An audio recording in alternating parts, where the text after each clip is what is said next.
Distinguished guests from different countries, peace be upon you, good morning or good evening, based on your location. We would like to thank you for paying attention to be part of this webinar.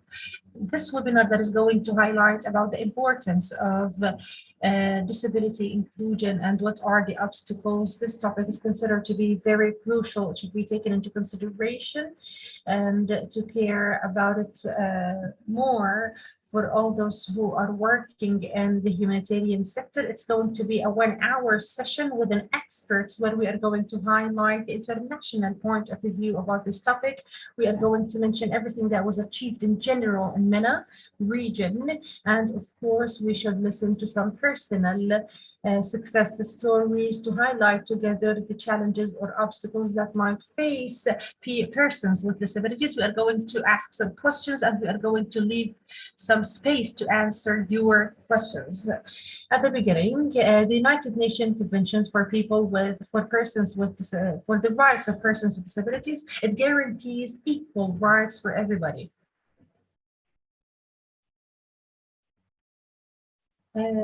Not to mention that the percentage of persons with disability is more than 15% of the universe population, which is 1 billion persons, but they face so many economic, cultural, and social barriers, which stops them from having an effective participation and having the healthcare or employment and so on. The enrollment for students with disabilities are less than the double of those people, and they face so many security concerns and risks, and they are more subject to violence and of course because of the exclusion of the persons with disabilities, this have resulted in so many to be included, of course, resulted in having so many benefits, whether economic, social, and of course it's cost effective and it doesn't have a high cost to be part of the society, and it helps to benefit from their potentials and to, of course, have more healthcare services that they might need in the future. This is a sequence of dialogue by RSH, and we are going to give it to you through the newsletter that are with us. We advise you to be part of it just to see all the activities we do. My name is Omar Kawasmi and I'm a representative of RSH MENA, Jordan. I am going to start the webinar. Of course, before introducing our dear guest, it's going to be conducted in Arabic. We are going to provide, or there are English-Arabic interpretations. So please choose the language you prefer by the interpretation option, which is in the bottom of the screen and the globe. All the participants have been muted just to guarantee a good quality of connection. We are going to mainstream this webinar through our website. If you have any questions or requirements, please write it in the questions or Q&A. We are going to answer all your questions through our distinguished guests. In the last 5 minutes, we are going to pop up some questions in Arabic and English. We hope to answer as a feedback to help us improve our services. We provide sign language as well that you can choose from different options in bottom. Now I would like to welcome our distinguished guests with us. We have Miss Jo Dempster, and she's an expert with us in RSH. She works at RSH as an international consultant in inclusive safeguarding for persons with disability, and of course supports different organizations that care about marginalized categories. She works with so many organizations to enhance their policies, their safeguarding policies, and to enhance the order complaint, for example, or the complaint order.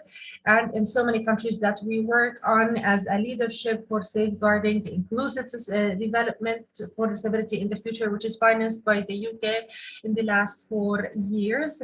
And she was a leadership. And of course, recently she is working for the inclusive safeguarding specialist for RSH. The speaker is speaking so fast And we have Mr. Rashid Rabab'a, and he's a journalist in the TV presenter. And of course, he has a bachelor degree in journalism, and he worked in so many media platforms like Taj for media. Least but not last, we have our guest Madiha Ajazi. She's an expert and a specialist in the humanitarian work. She has more than 13 years of experience in collaboration with different organizations and stakeholders in this field. She's specialized in capacity building, training, and focusing on different inclusive disability inclusive. She cares about marginalized societies, children, youth, women, persons with disabilities. She works as a regional technical specialist, and she works in Jordan, Lebanon, Egypt, Palestine. She contributed in a lot of programs for inclusive safeguarding and developing inclusive curriculum that takes into consideration things that are related to age, gender, and disability. And she works in psychological support, social support, and to care about the well-being of other persons with disability. We would like to welcome you, everybody, our dear guests, and you are welcome. I am going to start my questions to Mr. Joe. Mr. Joe, we all want, or we all care and thrive to be in a secure sector from different perspective, whether from an international, in a safe way, which guarantee their rights, their privacy, and their right to be included in the society. And this is why we care about the importance of persons with disabilities. When it comes to you, how can organizations make sure that their safeguard policies include persons with disability? Yes, please. Thank you. Thank you very much, Omar. And it's a privilege to be here today, talking to everyone. As Omar said, I'm a disability inclusive safeguarding expert working with RSH. So next slide, please. And I'll try and slow down because of the interpretation.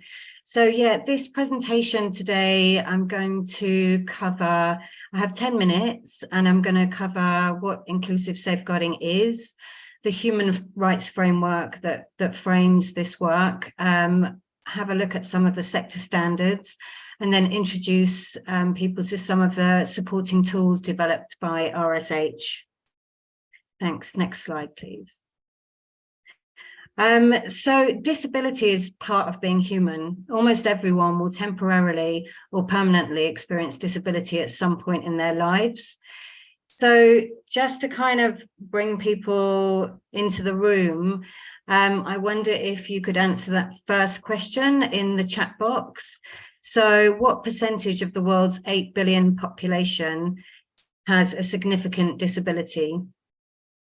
So if you could just estimate or put your answer in the chat box.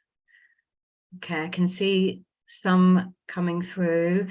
So the World Health Organization estimate that 16% of the global population, which is 1.3 billion people, currently experience significant disability. And this number is increasing due in part to the population aging, an increase in the prevalence of disease and conflict. So that's a huge number we're talking about.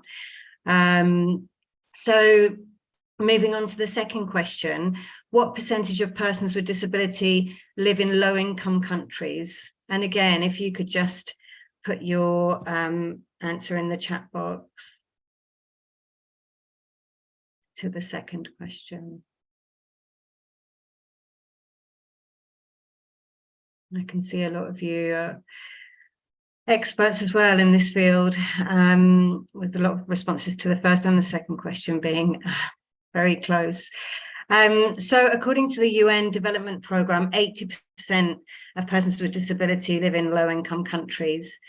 And according to UNESCO, 90% of children in low-income countries with disabilities don't attend school. So that's a huge amount. And I think that's why a lot of aid programs are focusing on this group, because they've been marginalized for a long time. And it's a huge percent of the population, 90% of children with disabilities in low-income countries not attending school.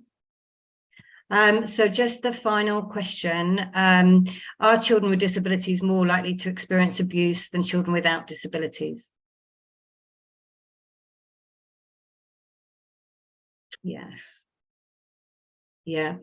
So a report by the World Health Organization in 2012, which shows that there's not huge amounts of research happening, indicated that children with disabilities are 3.7 times more likely to be victims of violence than children without disabilities.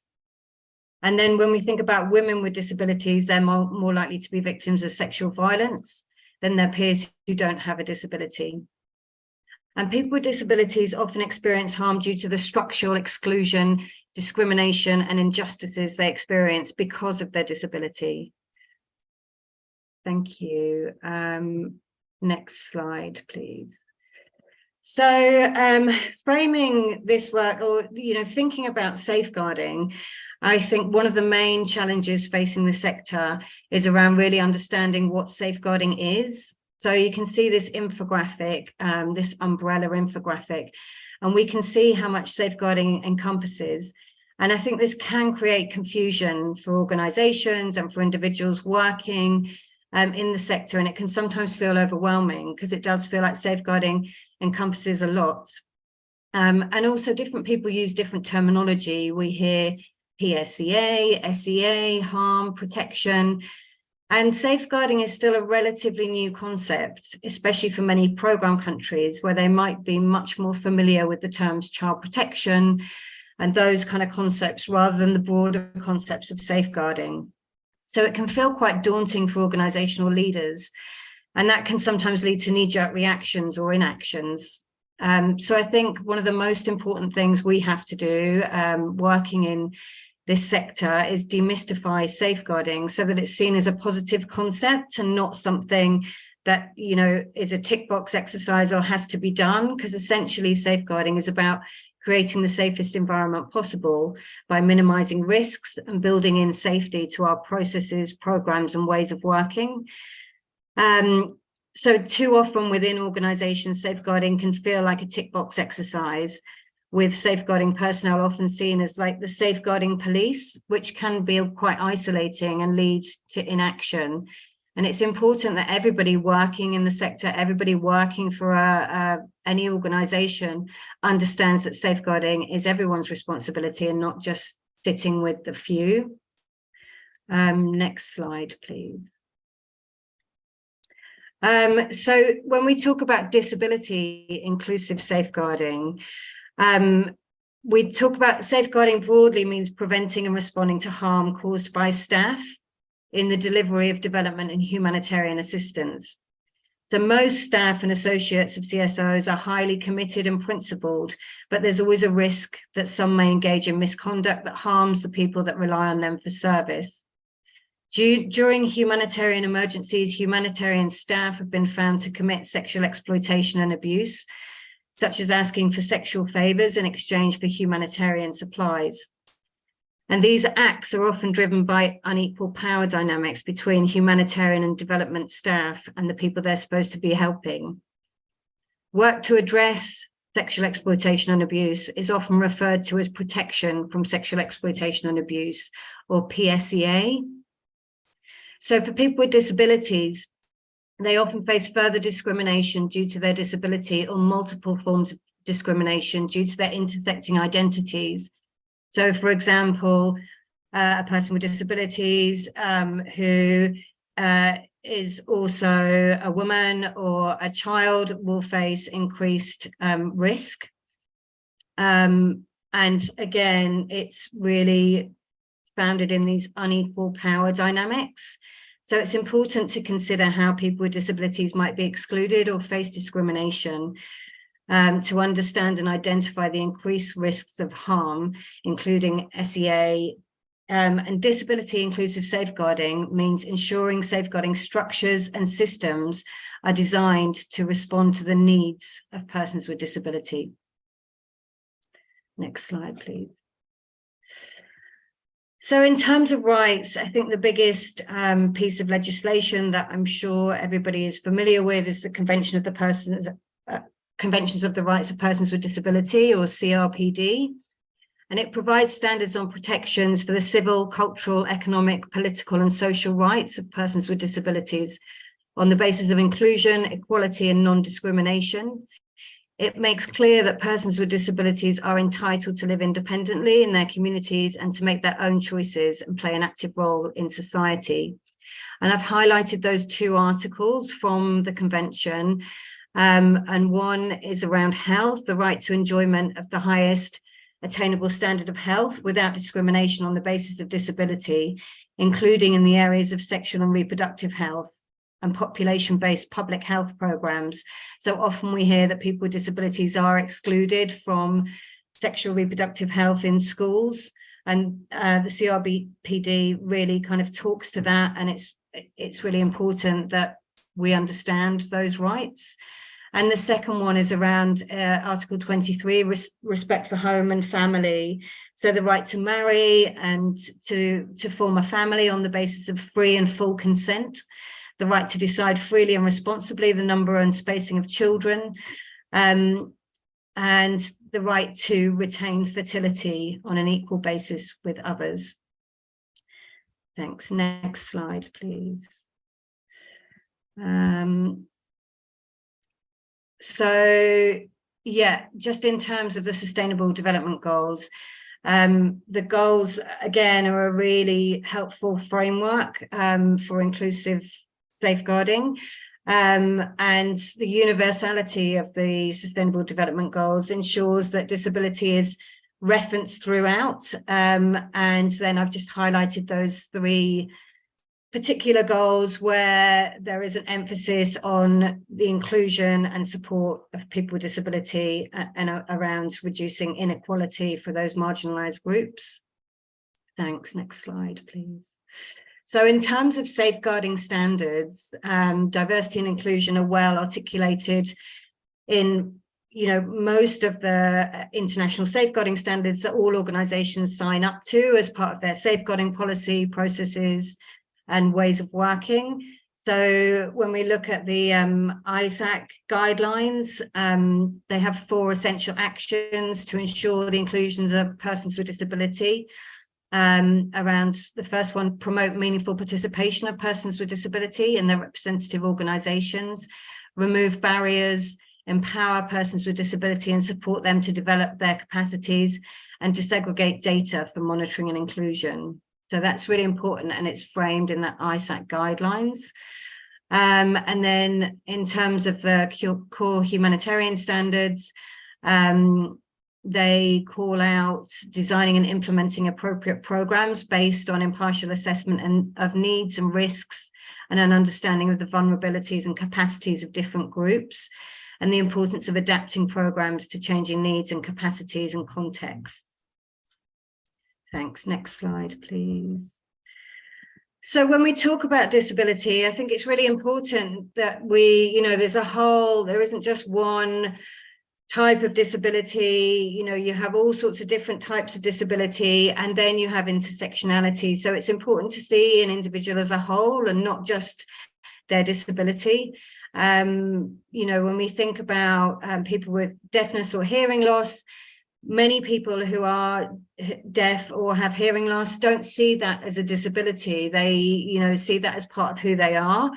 So I think, that kind of really framing it and being person-centered when we're thinking about programming, it's meeting the people where they are, because, you can live a full and active life and give, we have a speaker on today. Different people have different disabilities and they can still engage and give so much value to society. So I think it's just really important not to bucket people as, a person with disability, and there are so many complexities and intersectionality in terms of gender, identity, sexuality.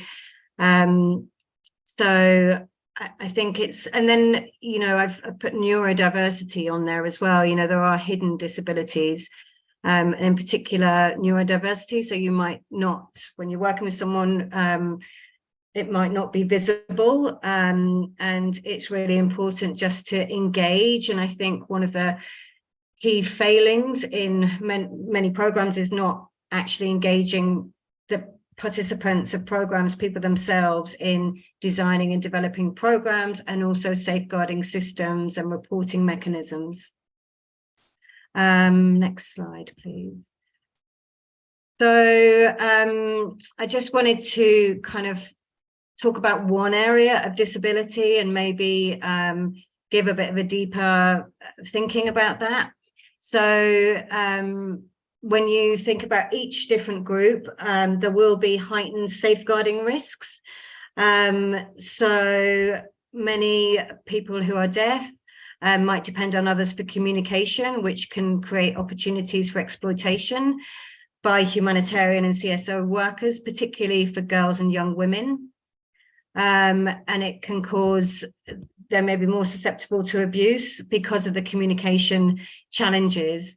And then if you think about safeguarding steps and how to improve those how organizations can improve those for a person who's deaf or hearing loss, again, it's about including them in designing reporting mechanisms, reviewing safeguarding and PSA policies to make sure it recognizes the increased risks of people who are deaf or have a different disability, and then actively work to make sure your organization is inclusive. And you can do this by diversifying your organization's workforce, making sure that people with different abilities are part of your workforce, train staff on their own unconscious bias when it comes to people with disability.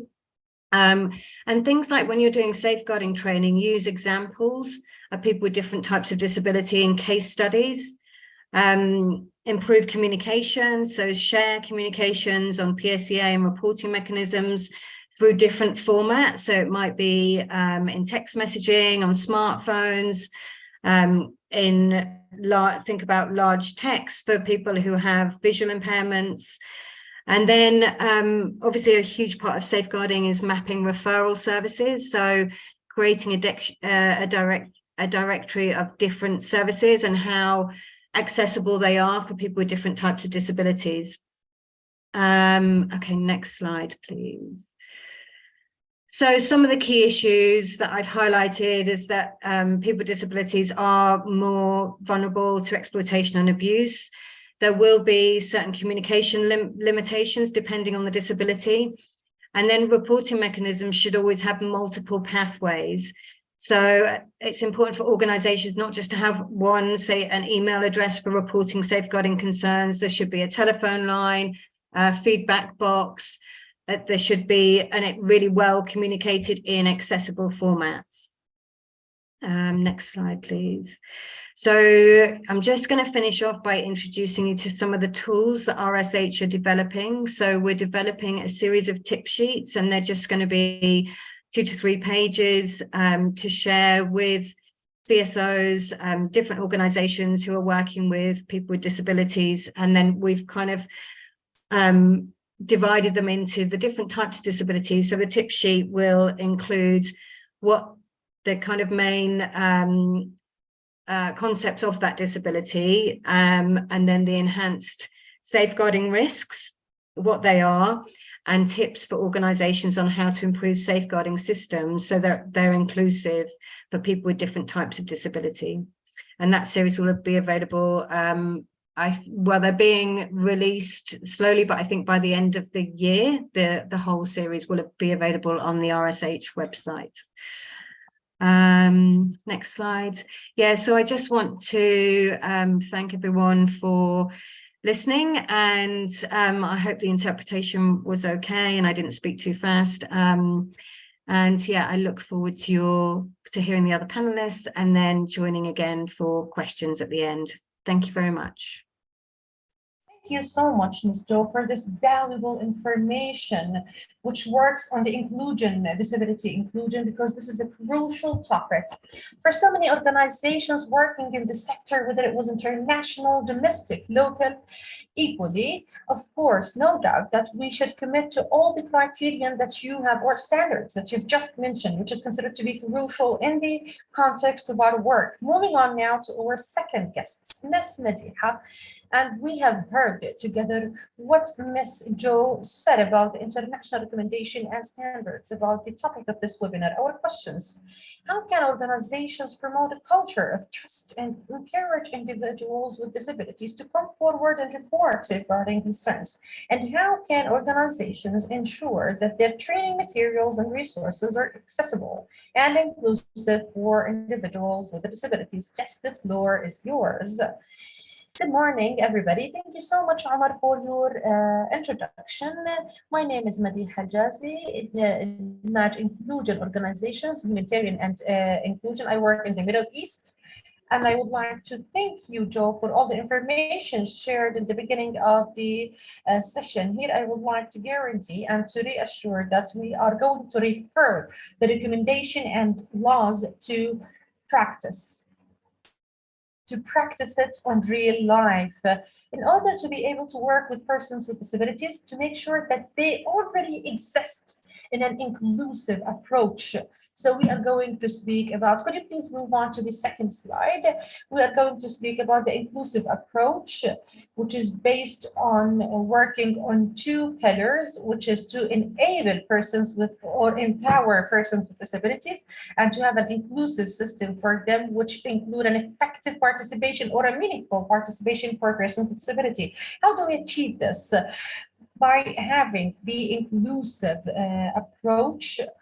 By this approach, we are working on developing inclusive safeguarding policies by engaging persons with disabilities or their representative by different associations and with their consultation with them and decision making. They are more capable to know their rights, to know their challenges or what are the challenges and obstacles they face. They're more capable to know the resources or how to enhance our activities to be more inclusive. So it's very important to participate or to have them as partners to be part of the decision-making the process in conducting any project or any activity. We include persons with disabilities within the policies, the safeguarding and protection policies with different disabilities, and of course to enhance awareness of different organizations. It's very important to know that there is a misunderstanding for the concept of disability. It differs from one person to another. So those workers in humanitarian organizations or even in national organizations, they have enough awareness to, let's say, for disability cases, the challenges, the opportunities that we might help achieve, how to grow their, or let's say, enhance their communication with persons with disabilities, how to change our activities to communicate with them in a way which guarantee their dignity, respect, integrity, and to respect the differences between persons with disabilities and even persons with those who doesn't have disabilities, and of course to raise awareness to enhance respect, understanding, and support their partnership or participation, and of course the accessibility and accommodations to accommodate the environment to be more inclusive for persons with disabilities. My colleague mentioned before, like we might have, let's say, to prepare a building for persons with disability regarding their disability, whether it was like, let's say, intellectual, let's say, a different kind of disability, like, for example, it was whether it was physical, intellectual, or whatever, visual, and to have different accommodations and environmental accommodations. Like, for example, we can use videos, pictures, images, RAM based on the type of disability and the available resources to be a prepared environment. And within the environmental preparation or accommodation, we are speaking about a reporting mechanism. Is that person with disability capable or able? If we are saying that we have enabled that person to report the violence or the shortages or even the safeguard or protection, does he have those accessible reporting mechanism which maintain and guarantee his own integrity? Our response to individual or with the disabilities and needs should be changed and tailored based on the needs of the individual. So things that goes along with persons with disabilities might need some changes because this person, like this response is going to go in line with their capacities to be able to effectively participate. And of course, I would like to make sure that we should respect their rights, integrity in the reporting mechanism. MNE, of course, is very important, monitoring and evaluation, just to get to see what are the things that have effective practices, if it was a safe response, which is suitable for each need, for the need of each person, and to support or to provide the needed support. And of course, how to enhance. M&E might enhance the services.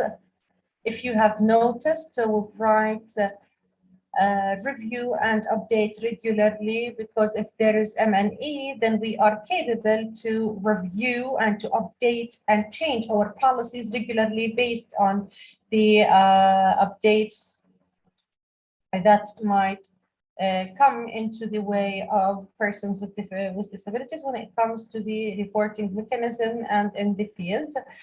Collaboration and partnership is very important, especially in the transaction when we are dealing with persons with disability, when we want to include them in our job and work. It's very important to have partnership with the stakeholders, with the organizations supporting individuals with disabilities, or even related to persons with disability. It's very important. The transaction, even if it was for a legal sector, which include persons with disability, in an effective way. Next slide, please. When we are speaking about empowering persons with disability, it's very important to mention that not all people with disabilities is able to differentiate abuse, especially the intellectual disability. They are not able to differentiate abuse. It's very important to introduce them to the concept of abuse. And of course, what are let's say, what are the practices or behaviors that indicate that he was subject to abuse? What are their rights? For example, are we accountable or capable to, let's say, make a report? It's very important that the person is capable and well aware of defending themselves, to enhance self-defense skills in a legal way, to protect them against any violence, abuse, discrimination, how to express their own feelings and rights as well. This is through enhancing self-confidence and self-esteem. There should be some safety strategy where we provide the needed instruments and tools to guarantee the rights of persons with disabilities in different environments, whether it was international organizations, national organizations, or even in the public sectors, where to teach them how to mitigate risks, how to prevent risks and those accidents that might negatively affect them, in order to have the service, or even in their workplace, to have a supportive network, or to create supportive network through the surrounding staff, surrounding family or peers. So those supportive networks assure that this person is able to receive the services and is supportive, where sometimes persons with disability need a supportive person to enhance their confidence and is accessible to reach the services, to mitigate and to avoid discrimination. Yes, we have published awareness in the rights, so we are able to prevent any bias, whether it was negative or positive bias. As Joe mentioned at the beginning, when we are speaking about persons with disabilities, is that an effective partnership as equal with others is very important, and to have equal opportunities or equal rights. training for supportive networks is very crucial when we are working on that person. It's not only an individual, it's part of the society. So the family is able as well to understand, to recognize the need of that person. They recognize the capabilities, and even the caregiver and their peers who are able to understand the disability cases and the challenges that they face. In addition, it's very important when we are speaking about the empowerment of people with disability. It has to do with the inclusive system through the consultation with persons with disability. Next slide, please. As a result, once we've achieved those two pillars, we are going to conduct a personalized, specialized support. Is that it's personalized for those people. It goes in line with different needs of individuals. It recognizes that each one has different individual needs, and it needs different response based on that needs. And this is how we guarantee some inclusive support, which is suitable for each person and goes in line with their circumstances, and to have some, and of course, cultural sensitivity, where the importance of working in a sensitive manner against the diversity, because we've achieved having persons with disabilities in an effective partnership, but we take into consideration all the procedures which guarantees their partnership based on the beliefs and the individuals, and dealing with them and handling or communicating with them in a respected way, and to leave the space for them to speak about their concerns, about support and protection, to have an open environment to motivate and encourage others without having any concerns to be judged, for example, or whatsoever. And of course, transparency and accountability. We've to declare in a transparent way about the protection concerns, to provide support for individuals, whether persons with disabilities or others, to have a clear understanding for the taken procedures and the services provided for them in case they need protection or support. And there should be accountability for any shortages against those people or shortcomings in the safeguarding system. Next slide, please. Here we have covered the inclusive policies. We've canceled the barriers, institutional barriers, and even preparing and accessibility. We've canceled the environmental barriers, and in communication, there are different communication instruments and tools, whether video, visual, audio, or even cry language. So here we have canceled as well the barriers, the communication barriers, by enhancing culture and awareness. We have canceled the behavior and barriers. I would like to assure here is that based on the Persons with Disabilities Convention, their partnership or the meaningful participation of persons with disabilities is a fundamental human right. It is an effective partnership. They're not only taking or receiving a service, they are participating in dignity, respect, taking into consideration the lack of mobility or even the restricted challenges on their body that might get them to, of course, participate equally and to promote social inclusion and empowerment for creating a society that respects and values the rights and contributions of all individuals, regardless of their abilities. So there are so many benefits for their participation to different individuals and community. Through having a great community, we are going to achieve empowerment for persons with disabilities and to have a social, inclusive, and sustainable partnership based on what my colleague mentioned at the beginning of the session. Thank you so much for listening. And if you have any questions, hopefully I'll be able to answer back by the end of the session. Thank you so much.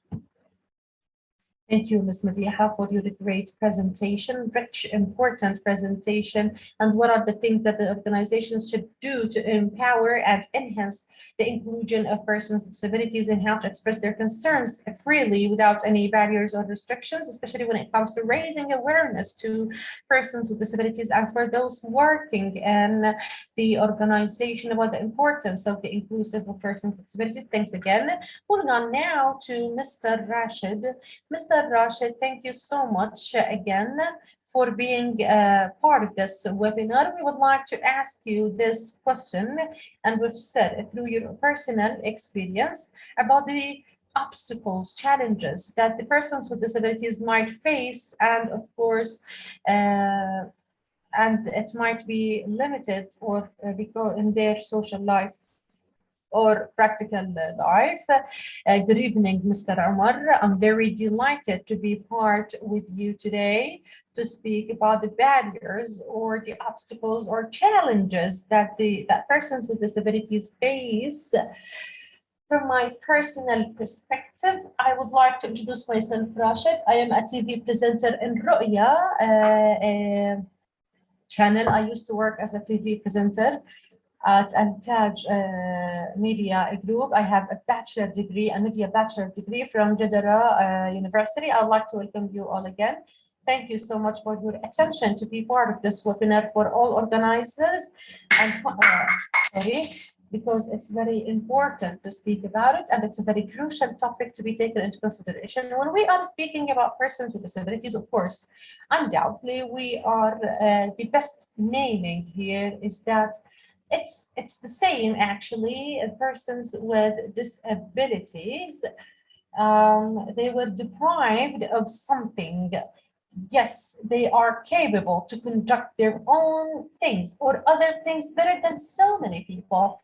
Yes, those people need so many preparation, so many potentials, so many things to help them practice their life naturally. And this is, of course, right for everybody.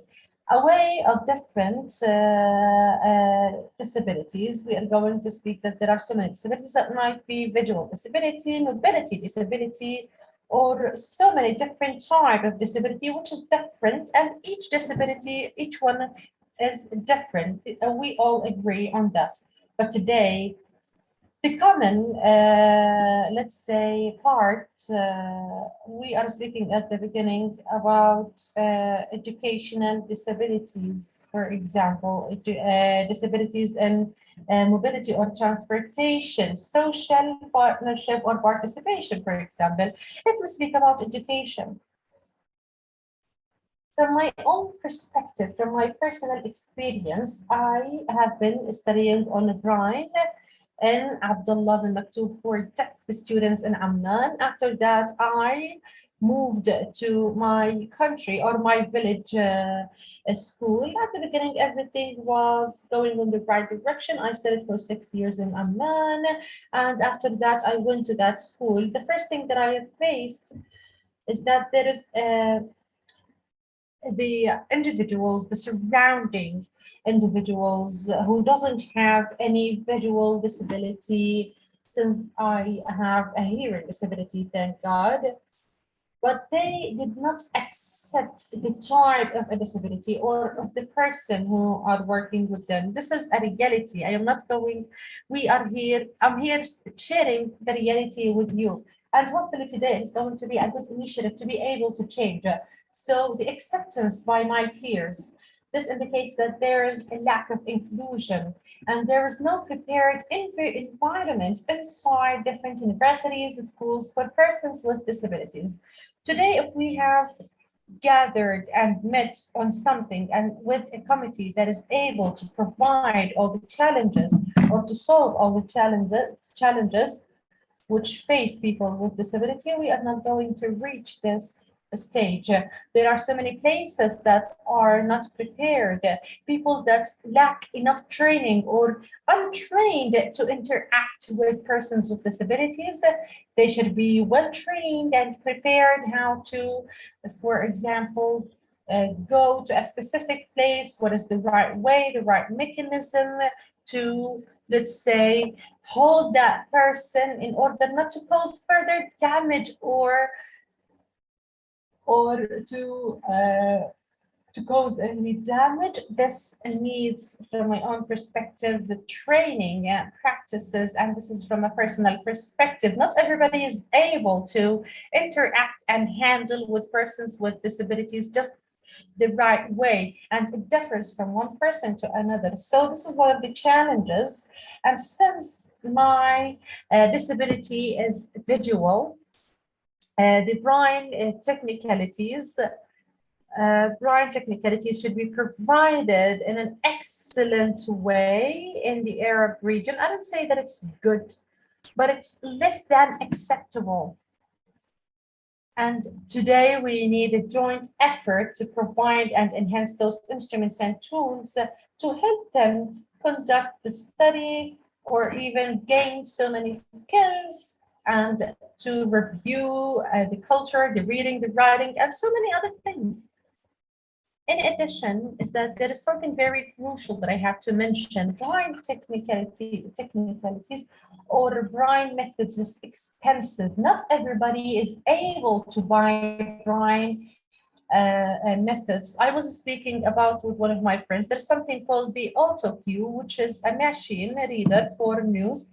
Naturally, the TV presenter or the producer which conducts implementing the news, who he moves that to the TV presenter. But in blind, it's different. What we care here is that the auto cue, where I can through it read any article or any material, not only in the TV, it costs 17,000 JD, which is equal, let's say, $15,000 or $16,000. So this is a difficult, expensive cost.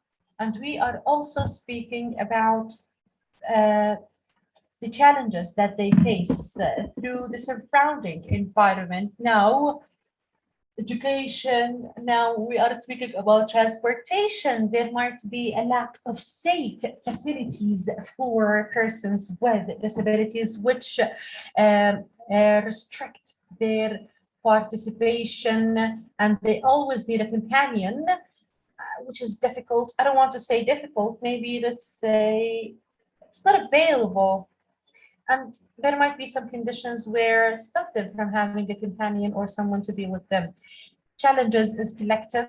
Each party should participate today to provide safe environment and to mitigate the challenges which faces persons with disability. Now, moving on with a very important challenge faced by them, which is finding job opportunities. And this is what I always mention.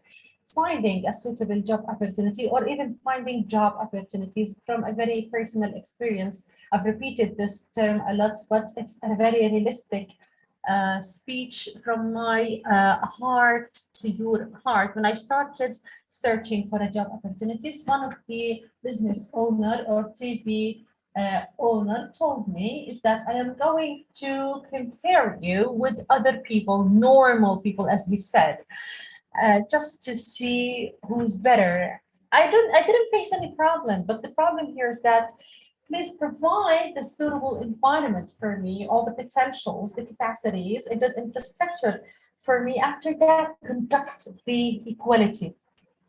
They are speaking about equality, but they are very far away of equality. Equality needs potentials. When you are asking why persons with disabilities are not participating in social things, of course, because there are no suitable facilities, transportation. This is one of the reasons as well. They do not care, the institutions or the national institutions, or even the institutions related to persons with disabilities. They do not care about their inclusion and partnership or participation. They are capable to participate in any webinar, conference, activity, and a lot of those people have participated in so many or have exceeded a higher education and advanced education like the PhD and now they are teaching in different universities, and they have accomplishments and achievements.